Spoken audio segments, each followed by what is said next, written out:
Been hustling, trying to make him something. Ain't no telling we'll do for the paper. Ain't no telling.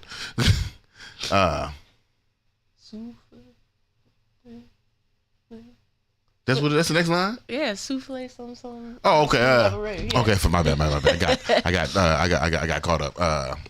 My nigga been hustling, trying to make him something. Ain't no telling we'll do for the paper. Ain't no telling. Souffle, I'm straight. I stay my plate. Sade, I'm a smooth operator. I drop the top to my whip, make the car I'm driving make you feel some type of way. This blunt I'm smoking make you feel some type of way. These new blueprints make me feel in some type of way. I don't want to say the B word. Some type of way. Some type of way. Make you feel some type of way. Mr. CEO is what my title say. One more time. My nigga been hustling, trying to make him something. Ain't no telling when to do for the paper. Ain't no telling. Souffle, I'm straight, I stake my plate, Sade, I'm a smooth operator. I drop the top to my whip, man. That car I'm driving make you feel some type of way, even though I'm walking, huh? That blunt you feeling make you feel some type of way, sativa, ho. The lady of the house got me feeling some type of way. Go ahead and start the show. Before I feel some type of way, some type of way, make you feel some type of way.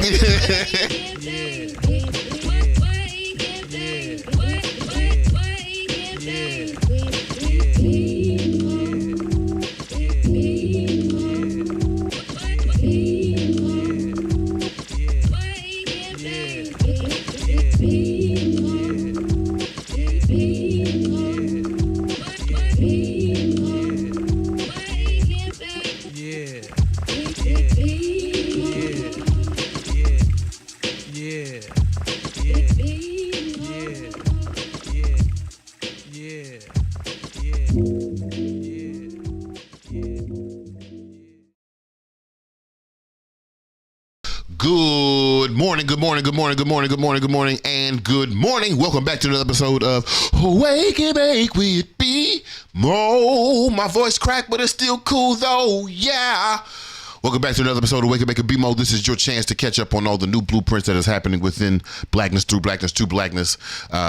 Before we even get started, I want to make sure we're saying good morning to the police report of my robbery. Okay, we're saying good morning to the light bulbs of my ideas. Good morning to the lady of the house. Good morning, lady of the house. Good morning for that. How you feeling?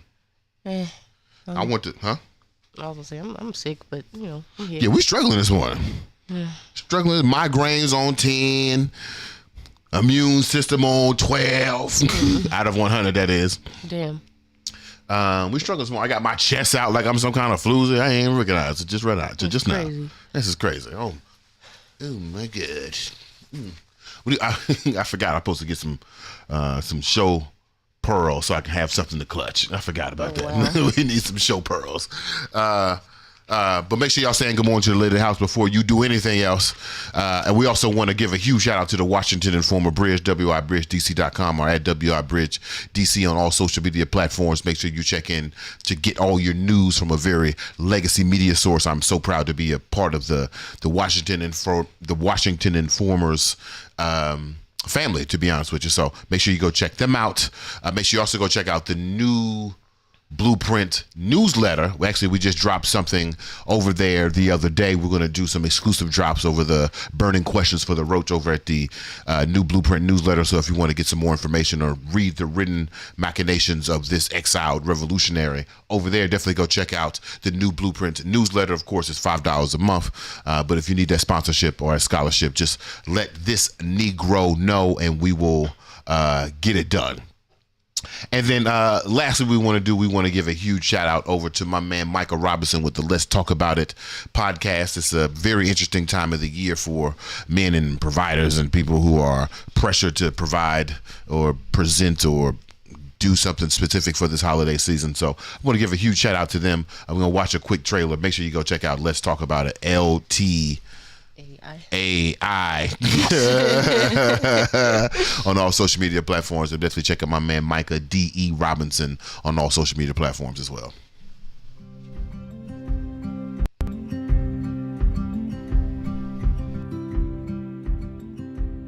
Hey, what's going on? It's Micah, and I'm really glad you're today. This is Let's Talk About It, which is a peer support platform, essentially just meaning we get people together, we talk about whatever we need to talk about. And sometimes we disagree, sometimes we change our minds, but what's most important is we always create a safe and open space, and we process before we judge. Now, if you're new here, I'd like to remind you to please like, comment, and subscribe, but with all those boxes checked, let's talk about it. I actually didn't mean for this to be all black men.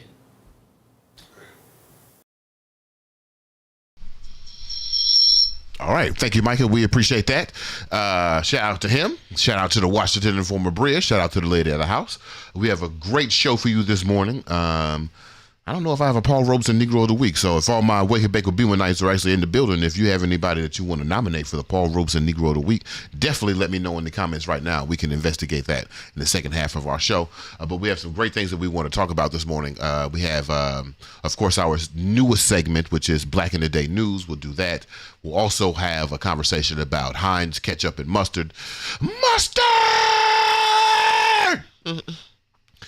And then we're also going to have us a conversation about something I noticed over the holiday season, funny enough, over Thanksgiving.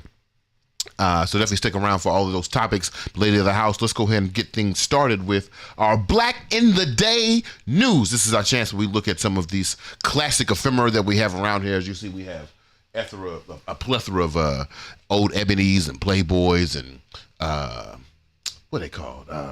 We got Black Enterprise. Black Enterprise. We got Vibe. We got the old Pop Girl magazines. What's the joints? What they used to have the poster on the wall? Oh. Which one you cut the Chris Brown magazine out of? Yeah, I'm calling you out. What's it called? There's Right On. There's Tiger Beat. I don't know if Tiger Beat's black though, but okay, we got the Right On. We got old Right Ons. Oh, I see. Does that Natalie just joined on? Natalie married. Hey, I was gonna say happy birthday. Congratulations. Natalie home married. I saw the picture set. I actually thought about putting it in this morning's show, but I thought that might have been putting the business out in the street too much. But like, this beautiful wedding. Oh, beautiful wow. ceremony, and she looked gorgeous. Oh man, she looked so happy, glowing. Congratulations, Natalie. Congratulations to our founding Wake and Bake with BeMo night. We appreciate you, and I hope that you are happy. Good luck. Right.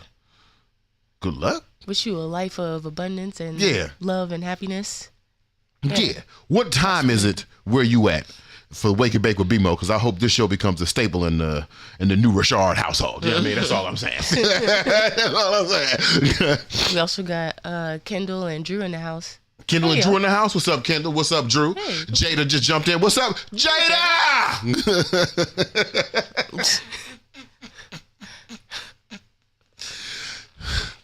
Jada funny to me, man. She just giggles. She's made me giggle, bro. She makes me giggle, comma, bro. That's what I just said. Crazy. Natalie says 10K, as they say in Creole. I'm very happy. I don't know if I said any of those words right. But Okay. 1:28 p.m. Nice. Afternoon show. Yeah. Nice. Afternoon bake with BeMo. Lunch.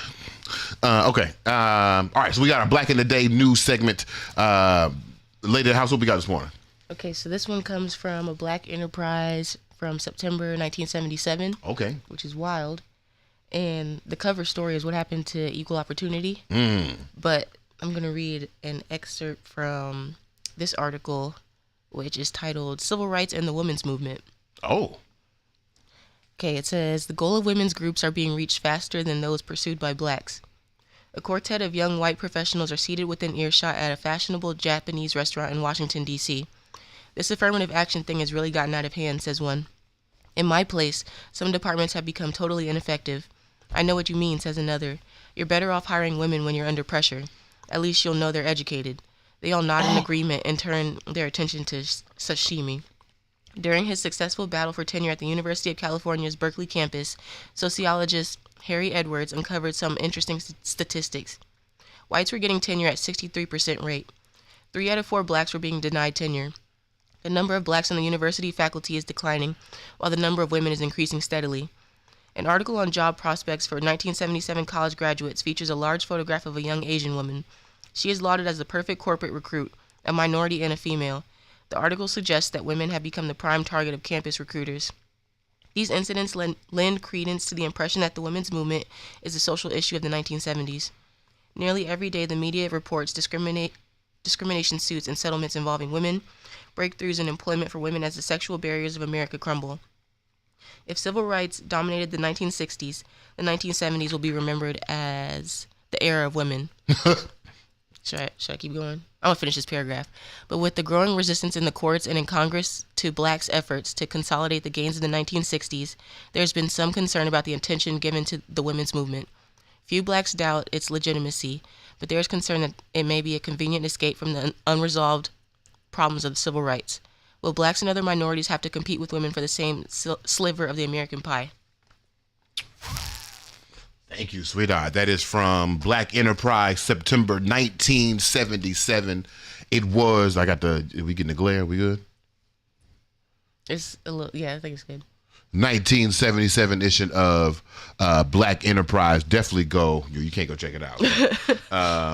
That article was very interesting. They set up a dichotomy. Basically, there might be some type of, from their perspective in the future, there might be some type of conflict that happens between women and minorities, which is funny because we know now through hindsight that affirmative action actually benefited white women the most.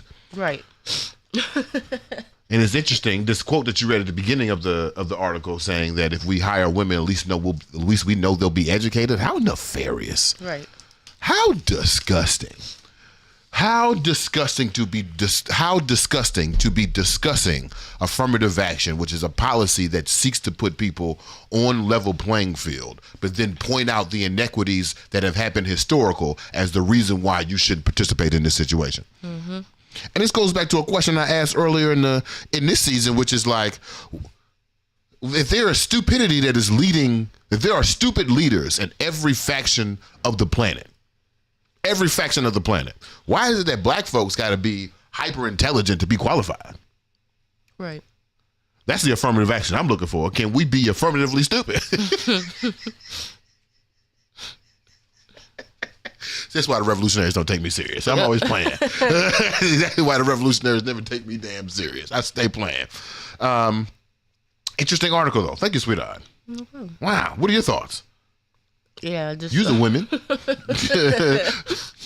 Yeah, I just thought that was appropriate, especially given everything that's going on now, and affirmative action being not revoked, but Yeah, they did strike. Remember, they did strike down. They did strike down portions of affirmative action. Mm-hmm. So, what's also interesting about? Oh man, I'm about to lose it. Hold on.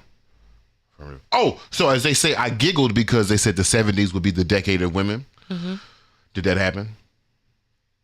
No. Right. If you got to squint and think about it, I don't know. And so maybe that's just our particular age that doesn't allow us the momentum of memory to see if that happened truly in the 70s and 80s. Although I can remember moments in old stand-up comedy shows, old Bill Cosby, old Richard Pryor, where they would talk about the women's liberation movement. And they would call it women's lib and how they couldn't make certain jokes. So maybe that did happen, but that also kind of reminds me of the Me Too era. There was where it felt like there should have been a shift in how we think about women. There are just these moments in which men are being held accountable for atrocious acts that they've held against women, right? Not necessarily saying that we're going to shift our entire attitude towards women. And this kind of reminds me, as I'm sitting here in 2024 thinking about this, remember when we went to see Barbie? Yeah. And one of my initial reactions after watching Barbie was, I now have a better understanding of the difference between feminism and womanism. Mm-hmm. and maybe we'll talk about this more on the show one day. Actually, thought I like put up a graphic one time, but basic difference between womanism and feminism is the idea that in feminism, men are often considered the enemy of feminine progress. Yeah. In womanism, which is coming from a black perspective, Alice Walker is saying, in order for women to progress, we have to progress in partnership with men.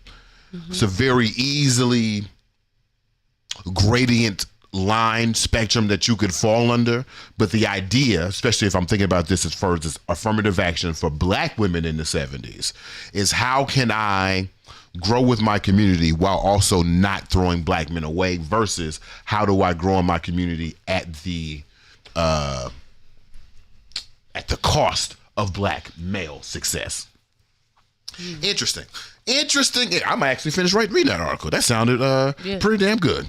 All right, thanks, sweetheart, for our Black in the Day. Uh-oh. Ja. Okay. We making our own custom intro songs over here. Can you imagine a time, maybe we'll do that in Blunt Manifestations, where it's just like a little studio like over here somewhere, and like after the show, like we send about 4 or 5 musicians over there. It's like, oh, we made up a theme song for the day. Can y'all put that on wax for us real quick so we can have it for the next show? Can you imagine that?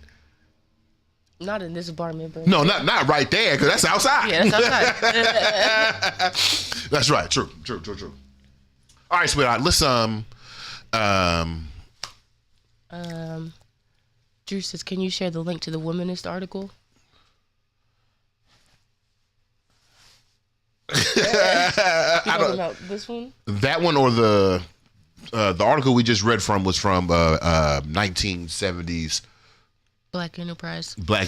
I'll have to post I have a table specifically for what you're talking about, Drew, that shows the difference between womanism and feminism, and I'll definitely send that over to you if you remind me, for real, because I do drugs. I'm finna do them in a minute.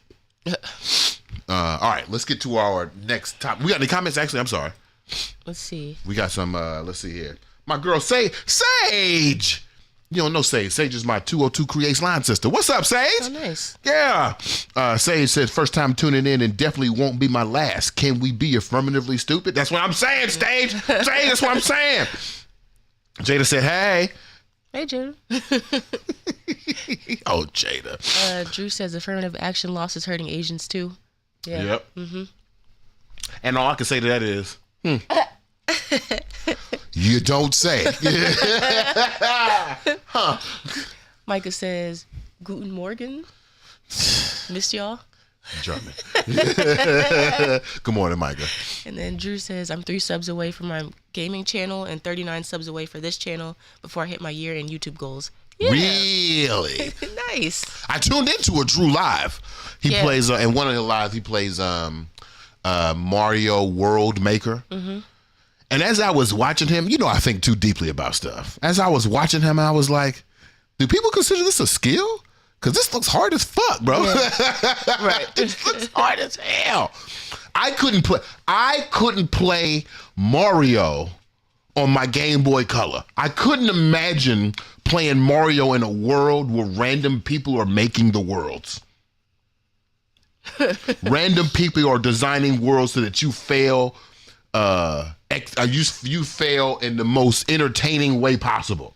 Mm-hmm. I broke my Game Boy Color on level 2 of Mario. I wouldn't be able to handle it. I wouldn't be able to handle it, sweetheart. He also says, make your own theme song. I made a theme song called Big Niggas to the Rescue to get me hype whenever I do something that requires me to go ham. I need you to send me via voice note Big Niggas to the Rescue immediately. I need that now. I need it now. Big Niggas to the Rescue. I need it now. I need it now. I don't know if you know this, but Drew is like 6'4". Yeah. This is not a little man. It says Big Drew. Yeah, this is not a little man. There are not, when you were, Lady of the House was gone for a few days, and I went outside. I think I went to Target, I went to People, and I hadn't seen people in like 3 or 4 days. Mm-hmm. And I realized when I go to Target, when I go to public spaces, I realize how big I am. It's only then when people are looking at me like, okay, all right. And I'm not even big. I don't even consider in the big nigga crew, I'm the little nigga. But you're still in the big nigga crew. You're not in the little I'm the little nigga in the big nigga crew. That's what I'm saying. But I can't go hang out with the little niggas. They won't let me. They won't let me. The 5'6" niggas don't want to hang out. Well, Michael want to hang out. That's all right, though. We got Shamiko in the house. She says good morning. Hey, good morning. And then Drew says, some levels are a real bitch and a half, but people tune in to watch me and I get paid for it. So unique skill. Boom. Yeah. Man, bitch and a half. That's crazy. And half a bitch got to be a ho-ho. That was funny. Anyway, sweetheart, I want to... Something happened to me. Okay. So, okay. They just called. Yeah, they just called. Yeah, they just called. So, and shout out to Natalie, because we didn't have these problems before. Yeah. So as you know, last week was Thanksgiving. Mm-hmm.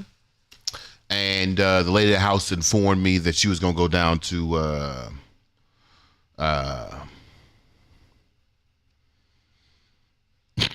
I just looked down and my homegirl Ashley said, you did keep growing. I guess you caught up with them boat ass feet. Thank you, Ashley. I appreciate it. I appreciate it, Ashley. Anyway, something happened. As y'all know, last week was Thanksgiving. The lady of the house let me know that she was going to go down to Tampa for a few days for Thanksgiving. So on Wednesday, early in the day, she caught a flight, went down to Tampa, keyed with her family, had a good time. I think she had a good time. You had a good time? Keying. Yeah. Okay. That wasn't keying? Yeah. Okay, for sure. She went down there. So the lady of the house left me here on Wednesday, and then per usual tradition, I need to go kick it with my mom, Renelle, up in Connecticut or wherever she lives, because, you know, as the child of a two-parent of a co-parent household, you know, you make your rituals. And my mother has really clung on to our tradition of having our Thanksgiving meal together. So as I would usually do, I'm going up on Thanksgiving Day, right? So I rent a car. Shout out to Turo. And y'all gonna see. Well, we'll see if this turns out into a positive situation or not. But I rent a car from Turo, a good little Toyota Corolla.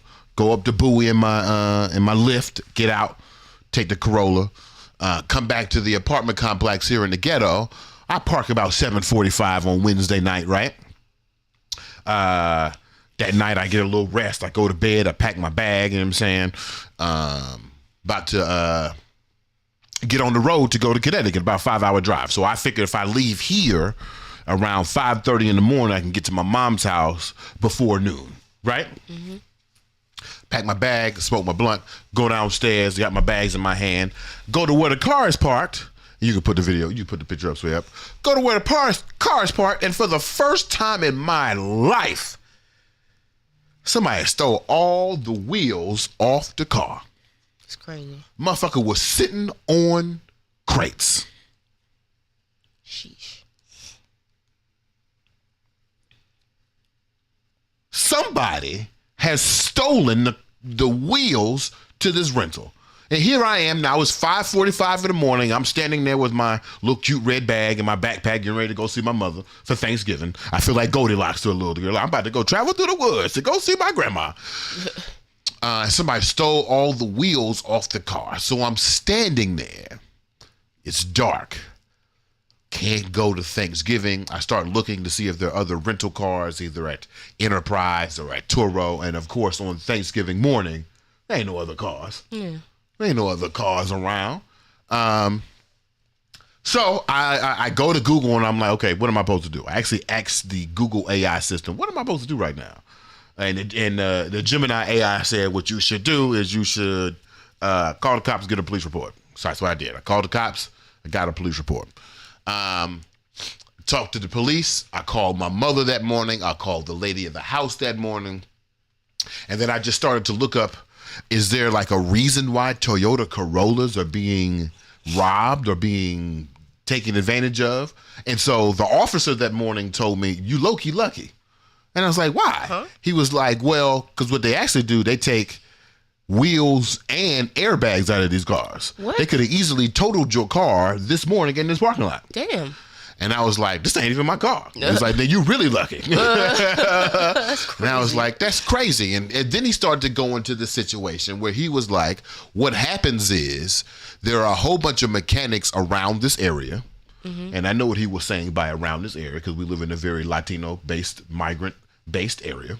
He was saying there's a lot of mechanics around this area that instead of buying new parts for cars, they'll cruise parking lots and steal from cars and then charge customers the same amount of money. That's insane.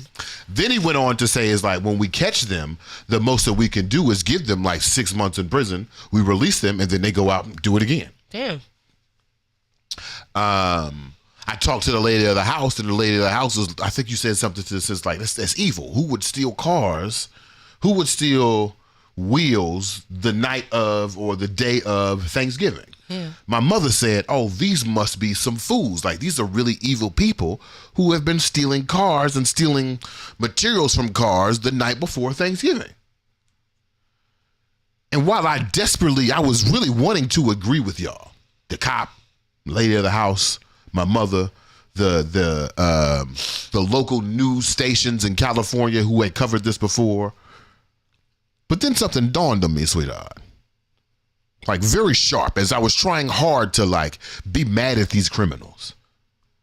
Something dawned on me that was, like, as bright as the sunrise, if you will. What if niggas is hungry?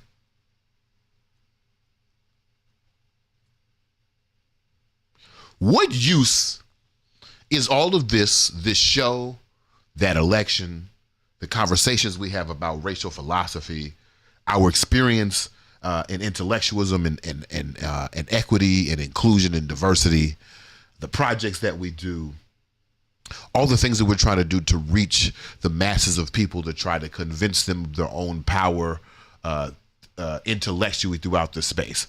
But in asking the questions of what if niggas is dumb and what are we supposed to do with niggas with money and the two-piece law and all of our new blueprints to help build new black perspectives, there is a question that I feel like we often glance over.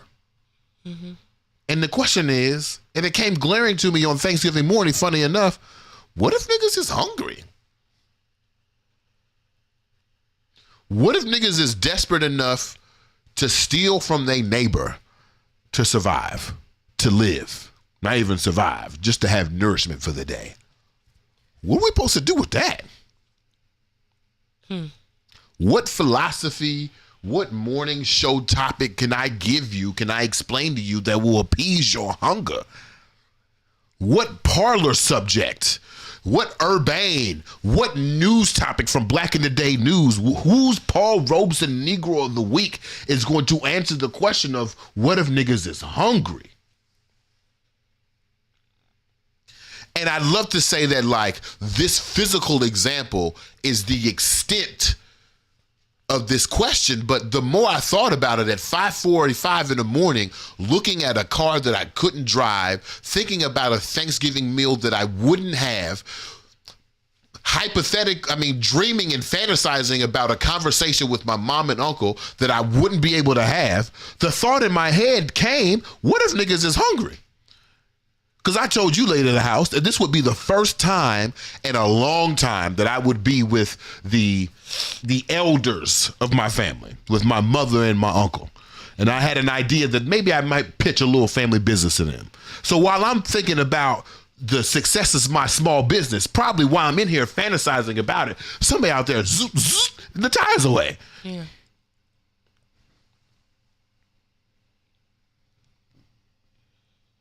What if niggas is hungry? What are niggas sacrificing in order to eat? And it's funny that we're talking about eat because the second half of this conversation does involve food. Condiments, but food in general. Yeah. I don't know, I'm perplexed. You got to answer for my questions. To your question. You answer my global hunger question. Yeah, to your question of what are niggas willing to sacrifice? Honestly, whatever it takes. Me. Yeah. And then as you're saying that, I'm thinking about the fact that niggas are hungry and struggling, and come January, it's probably going to get much worse. Right. In a lot of different ways.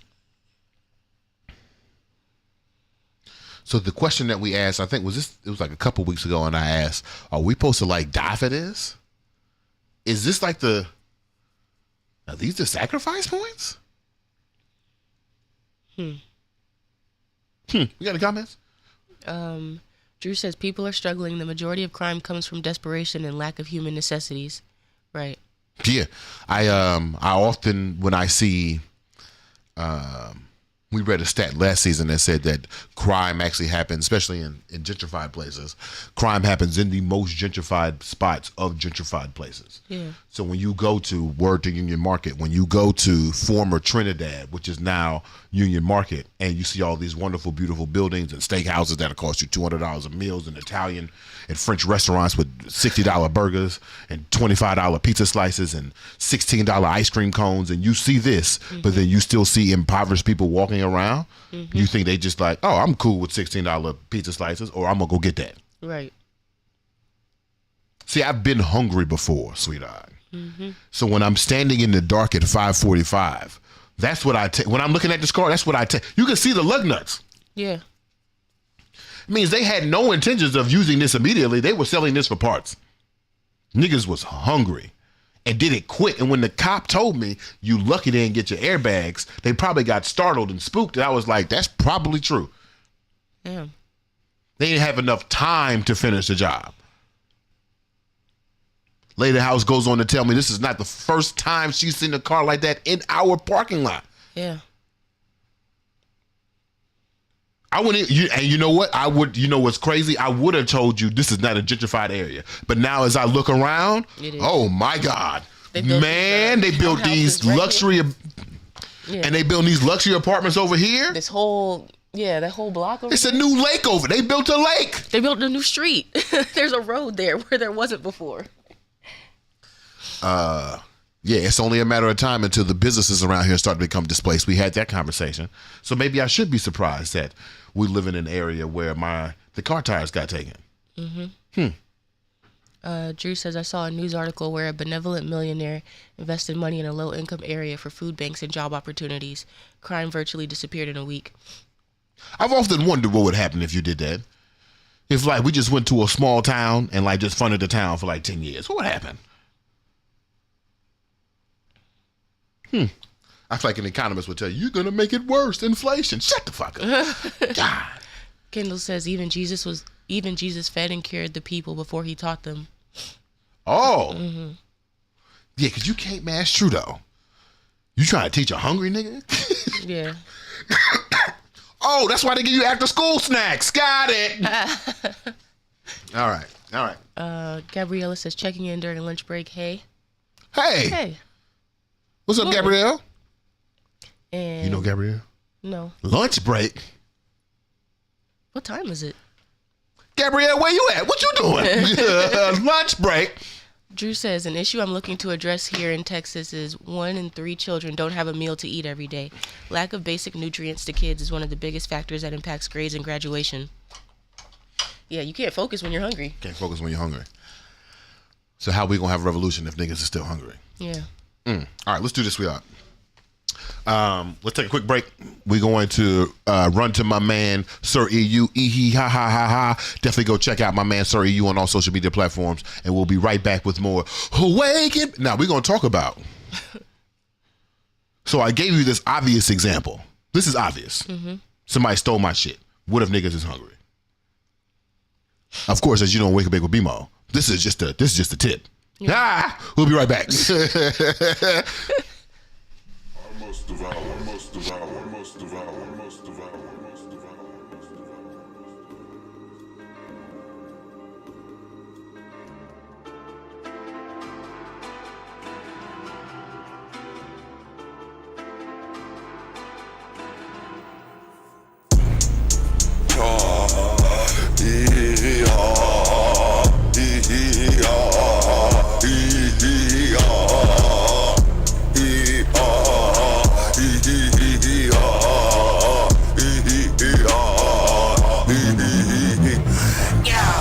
how you get friends and motivate people. Vilify the villains who I know that hate people. How the devil, how he cultivate evil. Focus how he beats you to the bunch of that feed you. Explain this to the people, they will need you. If you damn body it, they gon' eat you. If you not a heavyweight, they gon' beat you. I believe in God, I don't need you. Mommy made me promise to be godly in the people. Starting with Stephanie, karma got be lethal. I was all alone with the slowness, her EU. Real power trio, I consider them equal.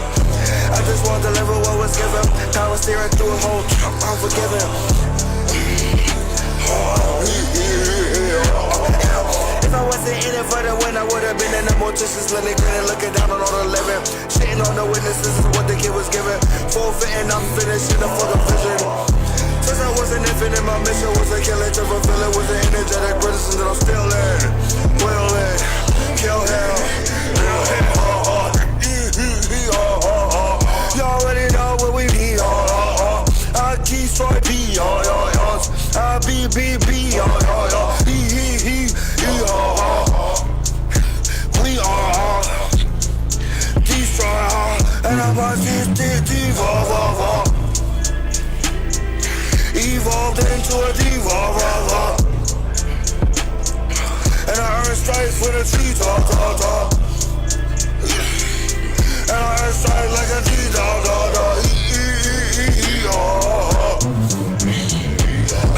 This is how you get friends and motivate people. Vilify the villains who I know that hate people. Focus on the devil, how he cultivate evil. Notice how he beats you to the punch and then feed you. Explain this to the people and I promise they will need you. If you damn body it, I promise they will eat you. If you not a heavyweight, I promise they gon' beat you. I believe in God, bitch, I don't fucking believe you. Mommy made me promise to be God again the people. Started with Stephanie, the karma got me lethal. I was all alone with the slowness, her EO. Real power trio, I consider them equal. I just want to deliver what was given, I was there and do it to the top. I'm forgiven. If I wasn't in it for the win, I would've been in the mortician's London grinning, looking down on all the living. Shitting on the witnesses of what the kid was given. Forfeiting, not finishing the fucking vision. This vision since I was a fucking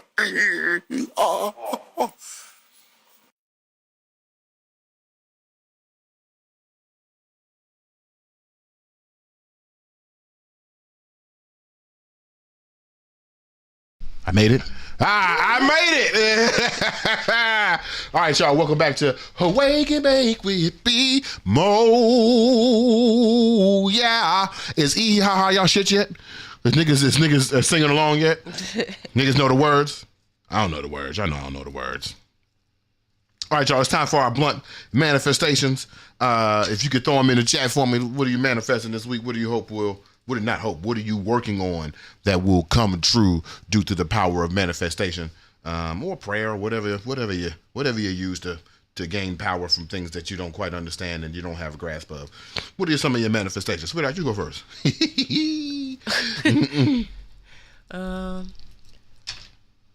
Good health, number one. Oh my God. Going through it. Yeah, when the house gets sick, it's hilarious. It happens in waves. I'm currently watching what I'll be going through in a few days.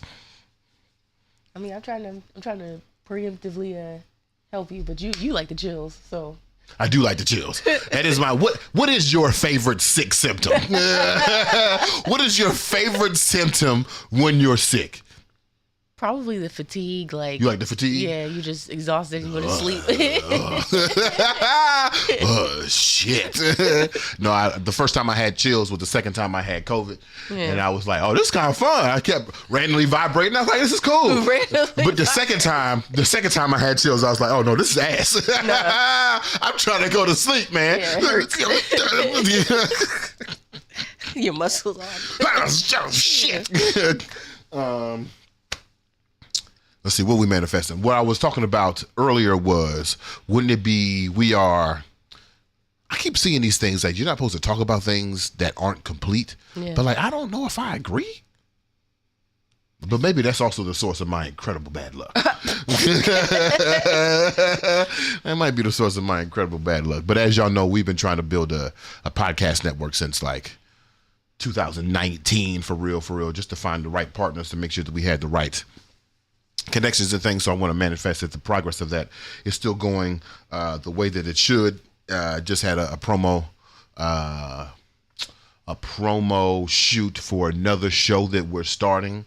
This show I think will be this show will be the combination of all the things we have learned through live broadcasts and our history of television. We're going to attempt to make an actual broadcast quality television show, although I believe Wake and Bake with BeMo is like that. I think we are radio ready, to be honest with you.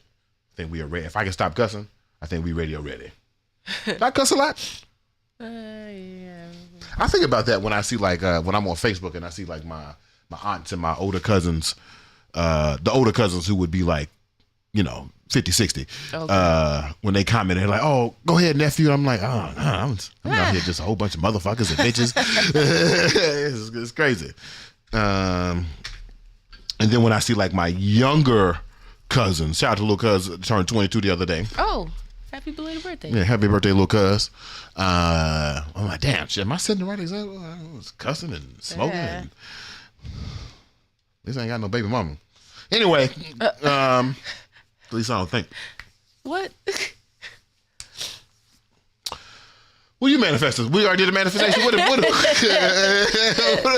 got lost. What are we manifesting? Drew says, I'm manifesting not just survival, but thriving against the upcoming administration, organizing successful resistance, and new effective leadership coming out of this time. Mm-hmm. Mm-hmm. Mm-hmm. And then he says, Howard Stern had people having sex on his show. A few curse words aren't that bad. That's crazy. That's true. But Howard Stern, didn't he essentially start XM? Yeah, right? So that he could have people having sex on his show? Now, when you say that, what do you mean? Like, they were legit? What do you mean, what do I mean? Do you know much about Howard Stern? I mean, kind of, but... We're going to have to watch the movie. But, Howard Stern's a wild boy. Okay. Yeah. So, yeah, people would be actually fucking, and then he'd be having, the sound of it playing over the radio, because he's one of the original shock jocks. Sheesh. He's one of the original shot jocks. Kendall, I'm glad you jumped on, because I had to use your name in an argument last night. There was this young man, this potential blue-faced bitch nigga of the moment. This might be the first one of the season. This potential blue-faced bitch nigga of the moment was like, what happened to the black image? And he started showing all these videos of black folks in the old studios from the 60s and 70s. Yeah. And he was like, he was basically saying photographers and modern black videographers are not trying to capture images in this same quality anymore. And I was like, nigga, you could go to Kendall's page right now. Right. Prove you wrong. Shut the fuck up. What are you talking about? All right. My girl Ashley says she needs a productive ass personal day and had ADHD has apparently been my issue. Yeah, girl. What? You ain't know? What, you just now getting on the train? Yeah, we have a problem. Natalie says manifesting a honeymoon. Uh-oh. Yeah. Yeah. Now, where do you go? Ooh. I guess anywhere in the world, right? Yeah. Man, Natalie's so cool, man. Right. Damn. Natalie's so cool, man. She said, fuck here. And left. And she's still gone. Yeah. She's still gone. She's not coming back. No, I don't think she's coming back. I don't blame him. And hey, look. You're not missing nothing. Right. She ain't got a man now. What for what? Right. Drew says, I manifest the kids I coach for a debate, use their skills to help the community in the future and become great leaders. Mm-hmm. Mm-hmm. Mm-hmm. Yeah. Crazy. Ashley talking about she the last one to figure it out. Yeah. Yeah, I knew. You ain't know. I guess you looking at me like this nigga got ADHD, because we ain't the same. All right. What we finna talk about? Oh! Let's do this, Rob. Okay. I asked the question earlier, what if niggas is hungry? Mm-hmm. And I want y'all to keep that in mind as I bring up this next topic. I want to talk about Heinz. Interesting enough, we had we keep a running list of topics that we do here on the show. Some of them that we've listed before even the season started. And there was a Heinz incident that I think we need to talk about. And then we need to talk about the results of that. And then we need to go back to our question of what if niggas is hungry? So we've talked about on this season particularly, we talked about what happened with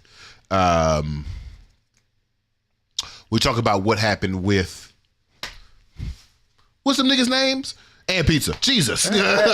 We talk about how And Pizza used a form of outrage marketing to make fun of Marion Barry in a city where niggas absolutely love Marion Barry, and that turned sour on them. They had to do a partnership with the coalition in order to get their business back on track. We're not sure if And Pizza is actually going to make it out of this particular hardship, but we'll see. Right? Another form of outrage marketing happening at the same time. We just haven't talked about it. But then these same individuals are now trying to participate in the culture, so we got to talk about it. Sweetheart, let's go ahead and pull up the Heinz situation. Is the first one? Yeah, with the ketchup, I think. The ketchup. Okay, so if you don't recall, about a month ago, maybe 5 weeks ago, Heinz got into some deep water because they put up this image. This image was a billboard. Now, to give them context, just to give them context, not grace, Heinz was doing a campaign in which they had everybody wearing these ketchup smiles like they were the Joker. So the intention was everybody would have on this red face, big lip smile to emulate the Joker. Yeah. Now, remember the question is, what if niggas is hungry? Mm-hmm. So I look at this and I actually say, you know what? This was an attempt at inclusive marketing. I'm not even going to give them the benefit of the doubt to say if they did this intentionally to create a blackface figure, but I think they saw, oh, we got a white woman, we got a white man, we got a Latino girl, we got a trans person. We need a black man, right? How the fuck we gonna do a Heinz smiling commercial if we don't have all the genres of race here in this situation? This is how I think you get this image. Yeah. I don't think there was a room of people who were like, how we gonna get the niggas? This is a carousel, so hit the next image for me. Okay. Unlike this joint, I think the Gucci joint was intentional. I think this is outrage marketing. I think they directly designed a black situation, put it on a white girl to make it look like blackface, because in their mind, that's still, well, I mean, to be honest with you, blackface is of a white tradition. It's not something that niggas came up with. It's something that white folks came up with. So when I see this, I'm like, oh, they want to go back to the minstrelsy, right? They did this intentionally to piss us off, get us talking about Gucci. Gucci needs to be in the mouths of black folks. Boom, we have this situation. Both of these situations are based on the next images, which is I hope it's the minstrel dude. Yeah, both of these situations are based off of this individual. And I want to be clear here, sweetheart. I am not ashamed of blackface. Okay. Blackface is a moment in the progressive history of how black folks were represented in this country. So when my father says that he didn't find a problem with blackface because that's the only representation of blackness that he had when he was a kid, I'm like, okay, I get it. I'm not ashamed of you. I'm not willing to throw you away, Mr. Minstrel. I understand your history. I don't want to see it repeated, which is why we're having this conversation, but I'm not ashamed of you. There's a whole, not a whole exhibit, but in the African American Museum. That's right. There's a whole collection of these type of images because this is how we were represented. Right. And we need to remember this, not be ashamed of it. This is how they saw us. Right. But this is not who we are. Right. So I can see why, I can see why, I can see how a group of people thought, okay, group of white folks, or even maybe some color folks was in the room. We're in the rooms like, how do we make sure we keep the most inclusive thing possible? We do this, right? If everybody's gonna be on the Heinz commercial, let's make sure that we have this black man also on the Heinz commercial, right? So I see how you get inclusive marketing from there. What bothers me in this situation is that it is obvious that not the right black person, not the right person of color was in this room to make the allusion back to the minstrel face character. Mm-hmm. Nobody was in the room to be like, whoa. Right. I see why you want to do the inclusive thing, but let's just do this with white folks. Right. Oh, do you think it would have been worse though? No. Because I don't think anybody would have paid it. Nobody would have saw it. Okay. Nobody would have paid attention. Nobody would have looked up to the billboard and be like, damn, why they don't got a black man and blackface red lipstick up there? Nobody would have said that. It would have just been another moment in the history of Heinz commercials and advertising that had just been overlooked. Like, okay, just white people on the poster. right? But I can see how you get into a room in which people are feeling pressurized to do this tokenized moments of DEI, which is why DEI always had to die. I can see why you get into these moments and you feel pressured to do a tokenized situation and you get this. So, okay, everybody understanding why we got smoke with Heinz right now? Let me light this blunt. Hold on, I have not lit the blunt. I'm just holding it. Why you just holding it, man? Everybody sees why we are upset with Heinz, right? Clear. You get it right, sweetheart. Mm-hmm. You tried to be inclusive, you didn't make it. What happened? Oh, something Drew said, but I think you hold on. I don't want to ruin it yet. Yeah. You get to that. So this is why this is intriguing to me. Because go to the next joint, sweetheart. The one after the... Huh? Keep going. Yeah, keep going. After the white girl. Okay. Now, mind you, the Heinz thing was like maybe 5 weeks ago. Mm-hmm. What's the next advertisement I see from Heinz? Them culturally appropriating Kendrick Lamar and DJ Mustard. And I am not confused. You remember what our initial question is, right? What if niggas is hungry? Yeah. So, Heinz, embroiled in a blackface scandal, or at least in the minds of the people who are aware, embroiled in a blackface scandal, the next thing they put up is this huge mustard billboard. Yeah. And you know what my thought is? Damn. So they are ignorant of blackface minstrelsy, but they are aware of modern black behavior. Mm-hmm. Who approved this? Because now I know if this is a billboard, now I know it's some black people at Heinz. Exactly. That's what I was about to say. Whereas I was guessing before, like, oh, we got to make sure we include black folks in this situation. And maybe the black person at Heinz was having a new blueprint moment. Maybe he was like, wow, we can have Joker smiles. Yeah.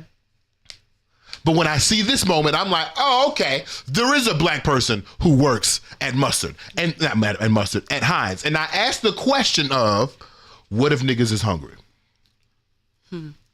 Because who approved this? A hungry nigga. Yeah. A nigga who's trying to get ahead in his career, a nigga who's trying to make an impact at his company, a nigga who's trying to make moves on his LinkedIn and on his resume, who is trying to be a better marketing professional. And I have been a marketing professional, and I have been in this room where someone suggests this situation, and you have to make a choice. You have to make a thought. Do I want to push back?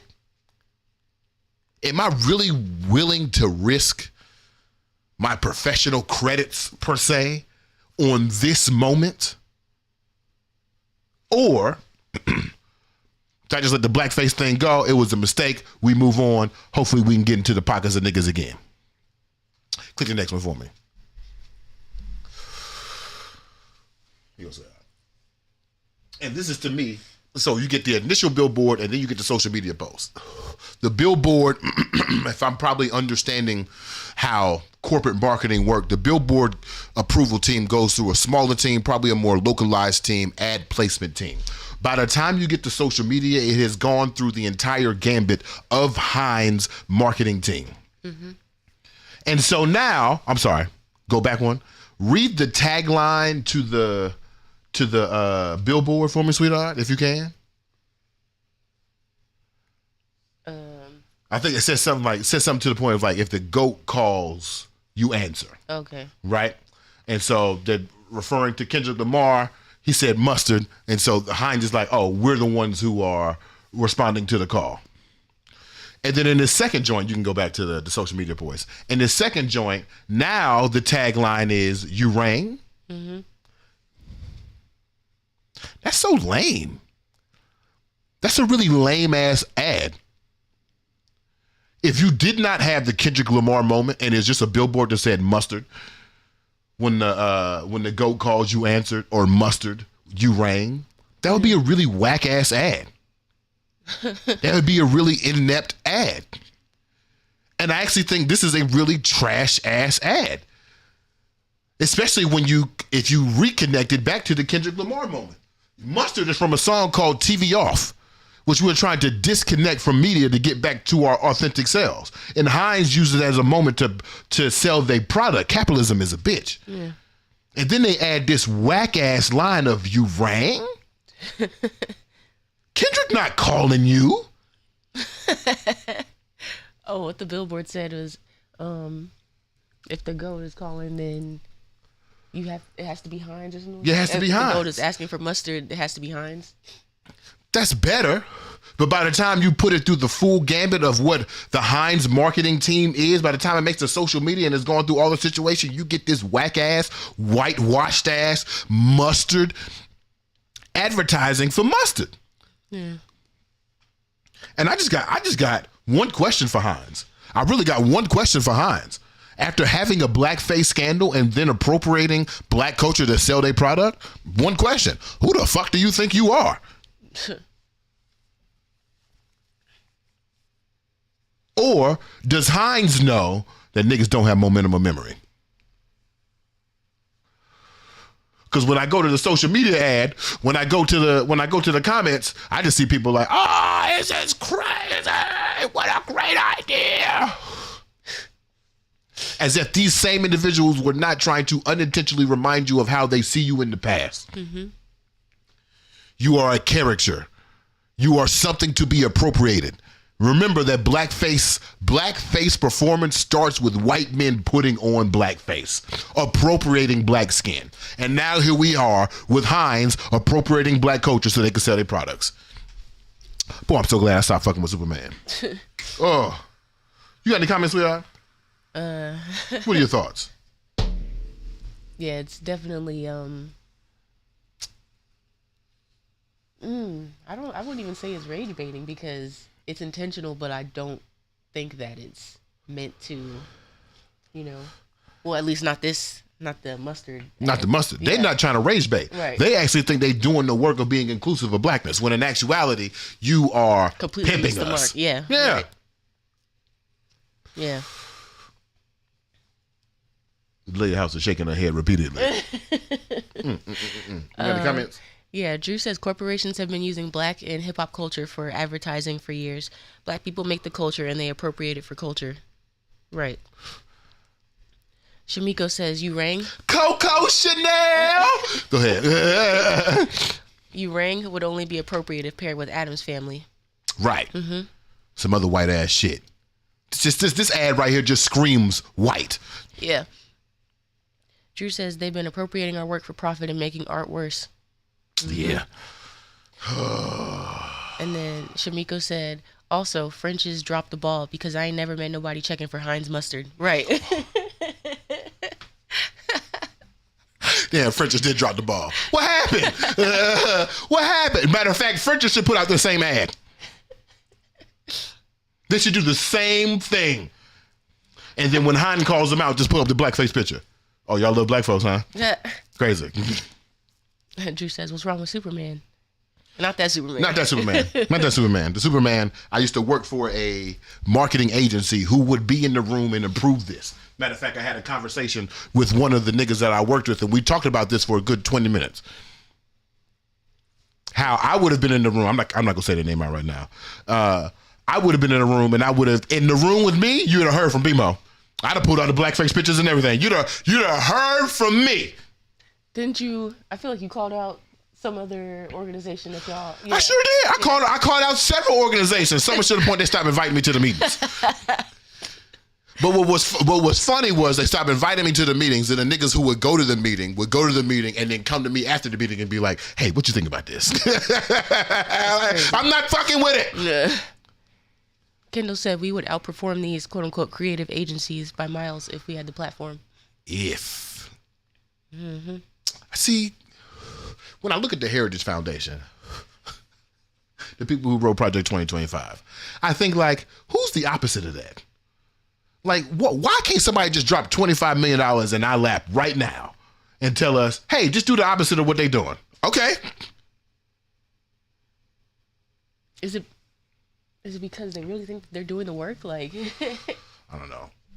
I think progressives and liberals and people on the left and people who are not race neutral, but who acknowledge race in a more equitable sense. I think they're afraid to turn heel, to use wrestling language. Yeah. I think there is an idea that if we turned into the bad guys, if we started hitting people with steel chairs and getting our homeboy to run in the ring, distract the ref, I think there's an idea that if we turned heel, that somehow that would be more negative for us in the long run than in the short run. But to the Jon Stewart made a point on his on the Daily Show the other day. He was like, "Let's give it a try. Why we can't use no back doors? Why we can't use no loopholes? Back doors is crazy." Shamiko says, "I agree. Frenches should drop the same ad. I felt that way the day I saw it." And then she says, "Create the platform," and shrugs. That's all we need the money. Because Kendall got to take her Arlo. Yeah. Can't just expect Kendall to just drop everything so we can start the revolutionary company and Arlo can't eat. That's crazy. Drew says, "If I was Jay-Z, I'd make that platform instead of another title." Jay-Z not doing that shit. Oh, Jay-Z not doing that shit. And because what Ashley says on here, hungry niggas are scared to speak up. Right. And I'm glad you said Jay-Z because Jay-Z real hungry. Kevin Hart real hungry. Charlamagne, they real hungry. Think about how they talk about business. I'm hungry. I'm going to get it. But they're already at the top of. But they still hungry. What they hungry for? What they hungry for, sweetheart? More. And that's capitalism. And that's a tool of whiteness. I was gonna say Isaac Hayes III though. He's what's it called? Fan base? Fan base, yep. Yeah. Is that hungry niggas scared to speak up. Interesting.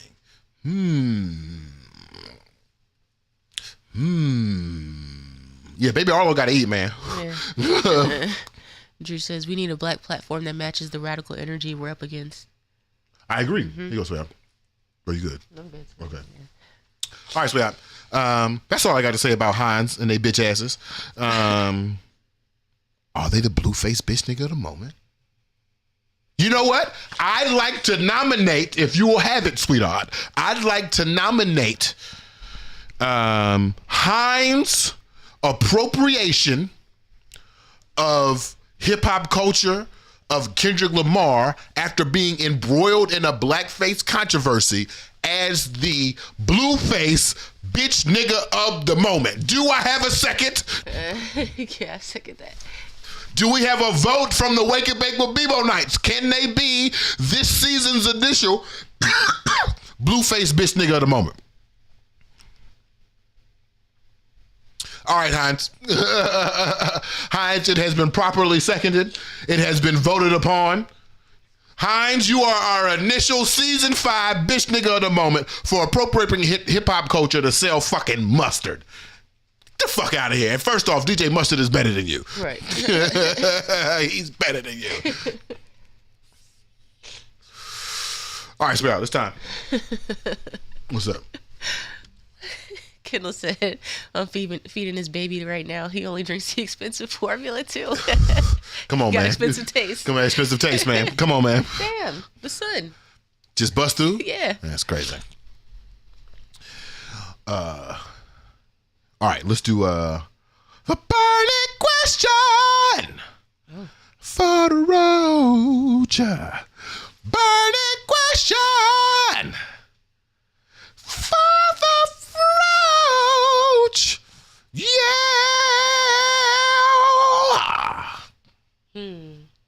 Today's burning question on the Roach is brought to us by a good friend over at Truthing with Randy B, by my girl Randy B. Make sure you go check out Truthing Cards Randy B on Amazon.com. She did have a Cyber Monday sale, so it might be still going on because niggas still nig longer than they supposed to be nigging. So definitely go check out Truthing Questions. It's time to have a conversation. If you are, especially the holiday season, if you're trying to, just spice up the conversation, trying to introduce some new blueprints to your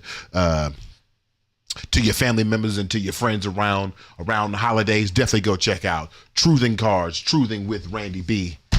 Check them out, and we will have our burning questions for the Roach. Also, go, what's it called? What's that nigga called? Go subscribe to the new Blueprint newsletter where we chop this up and we give you a more expounded version of these burning questions for the Roach. So check that out. And go ahead, sweetheart. I'm ready. Okay, let's see. What challenge are you most surprised to see Black people still facing? What challenge am I still surprised to see Black people facing? Man, the thing that's popping up in my head right now is actually like hair care. Really? Yeah, like it's surprising but not surprising. But like the idea that, and I did this in the research, the idea that Oprah's stylist is the person who came up with like 4C, 4B 25 years ago. Yeah. As Black folks have been the global majority forever. Mm-hmm. But 25 years ago is when we first classified hair types and then identified what products work best with hair type. We know what sauce goes with what pasta better than we know what hair product goes with 4C hair. Damn.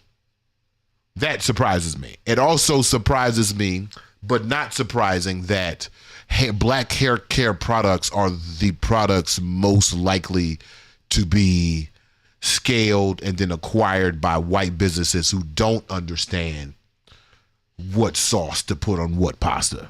Yeah. That surprises me. Is there another issue, Black issue, that surprises me? Now, all of them are still kind of like easily identified. A new one. Okay. I don't think future niggas will be able to sing. That's a good point. That is a problem that I did not see coming. I saw Tank.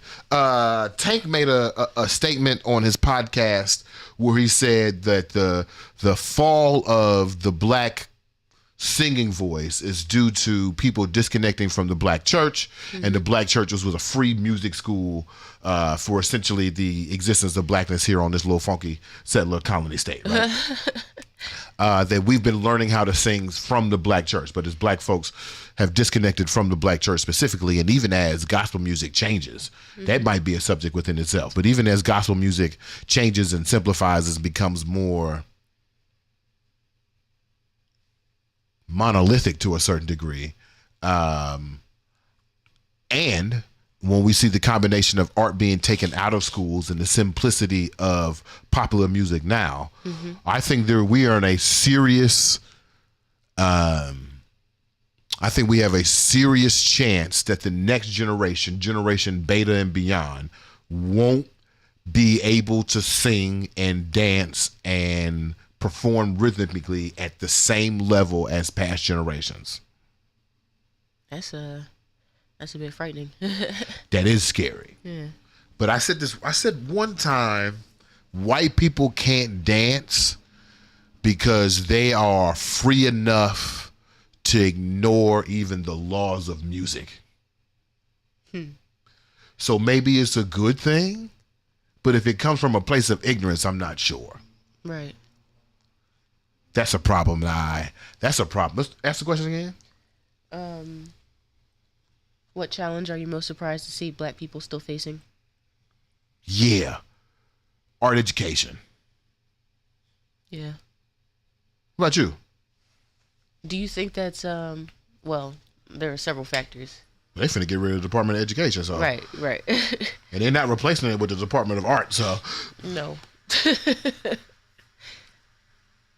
What you about to ask another question? Well, yeah, I kind of answered my own question because I was going to say, like, lack of funding and, Yeah. But yeah, it's multiple factors, so. What about you? What surprised you? Anything surprised you? I do think it's interesting that you said hair care because I'm not surprised that we're still facing that challenge. Really? Yeah. Why? I would say it was only within the past decade, maybe two, but two is a stretch, that we as Black people started learning how to take care of our natural hair. In that same research, is the project we did for YouTube. In that same research, I was kind of astounded to see. At first, I saw it like just in a YouTube video, but then I read it in the actual study that there are they consider three natural hair movements. Okay. The one during the Black is Beautiful movement during the 60s. Mm-hmm. And then the next one was Erykah Badu and Jill Scott. Yeah. That blew my mind. Yeah. Really?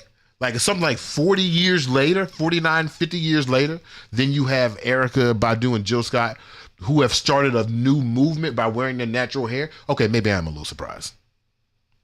No, I'm not surprised. I'm still surprised. Because we've been doing hair. But you gotta remember, well, yeah, it was between those 40 years. It's not like we were wearing our natural hair and like afros and stuff. It was like it kind of swung back. Like we're gonna have the press and curl and the right. But during you said coiffed? Yeah. Oh God. But during those 49 years, between 1960 and 2009. Are you saying that you're not, and we were perming and burning the shit out of our hair? Are you saying that during that time, black folks you're surprised black folks didn't learn how to take care of their hair? Even when we were fucking it up? Yeah, I'm not surprised. Really? Yeah. Because now the pendulum is swinging back the other way. Like, I'd say the 2010s was the natural hair movement, but now we're back into like bust downs and whatever. We are back into bust downs. Yeah. We're back into bust downs. Blonde is really popping right now. Mm-hmm. Interesting. You're surprised. I'm not surprised. I mean, you're not surprised. I'm surprised. I'm just surprised because like Madam C.J. Walker was doing hair in the 1910s. Yeah. Like she was teaching you how to do your hair in the 1910s. But I guess your surprise is coming from the fact that now it's industrialized. And there's an industrial ignorance. Yeah, because I feel like there's still the need to not necessarily assimilate, but be palatable. Man, I really don't know what's going on in the world. I really don't know what's going on in the world. Because I must live in a black heaven. Yeah. Huh. Well, all right.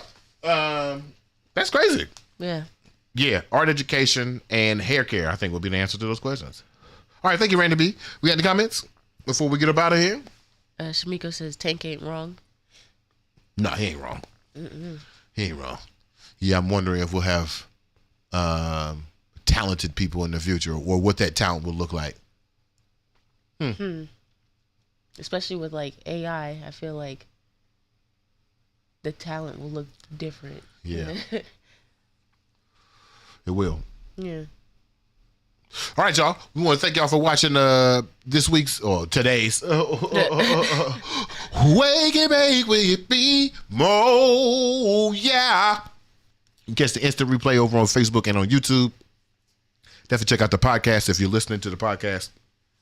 Tell a friend to tell a friend. We want to shout out the Washington Informer Bridge. Appreciate y'all. Shout out. Let's talk about it. Make sure y'all check out LTAI. I did it? Yeah. Yeah, okay. LTAI on all social media platforms. Jordan said he just joined on CP time, baby. That's all right. You can just rewind. But speaking of Jordan, we're going to leave y'all with a little Black Boy Joy. We'll see y'all on Tuesday, which we'll have some more riveting conversations right here on Wake and Bake with BeMo. Thank y'all for joining. We appreciate y'all. Good morning. Don't let this feeling slip away. Yes, yeah, happy feelings. Frank and Beverly and May. Don't be amazed. Find yourself, learn your joys and pains. Live your voice and sing. The sounds of your heart. Don't you worry about a thing. And don't forget your lyrics. This is a reminder of joy every time you hear it. Just your birthright is joy. Smile, you can wear it contagious. Won't you share it? Let love loose, don't fear it. Just that black boy joy. Black boy joy up on your brain. Let this black boy joy give you some game. Black boy joy get up again. And black boy joy through all the pain. And black boy joy say it again. One more time, get this black boy joy up on your brain. Let this black boy joy give you some game. Black boy joy get up again. And black boy joy through all the pain. And black boy joy say it again. Where I was raised, black boys was being destroyed. I grew up a black boy, they had stole my joy. Nobody put on my neck, so I do it for Floyd. Do it for Tamir Rice and for the underemployed. For the ones that gave back, communicated, deployed. I wanna give you a rope so that you can aboard. I wanna give you a hope so that you can avoid having to be a black man without no black boy joy. So get this black boy joy up on your brain. Let this black boy joy give you some game. Black boy joy, get up again. And black boy joy through all the pain. And black boy joy, say it again. One more time, get this black boy joy up on your brain. Let this black boy joy give you some game. Black boy joy, get up again. And black boy joy through all the pain. And black boy joy, say it again. For us, it's easier to go to jail than to go to college. Rather us be entertainers than be getting knowledge. They funded our own genocide. The word is power. Killing niggas in every song. I think it's coward. Easier to act tough when you in doubt because the world incriminates us. Cause we in doubt. Now we afraid of our own kind and it's really wild. I think they got us backwards, but I figured out it's easier to fit in than it is to stand out. So I'm black boy joy when I'm cruising around. And I'm black boy joy fresh hitting the town. And I'm black boy joy dancing cleaning the house. And I'm black boy joy when I go for a hike. Been black boy joy since I was riding a bike. My son black boy joy and that's crazy to me. I was miserable growing up, I really hated it, G. But the world is much bigger than I was able to see. So get this black boy joy up on your brain. Let this black boy joy give you some game. Black boy joy get up again. And black boy joy through all the pain. And black boy joy say it again. One more time, get this black boy joy up on your brain. Let this black boy joy give you some game. Black boy joy get up again. And black boy joy through all the pain. And black boy joy say it again. Smile.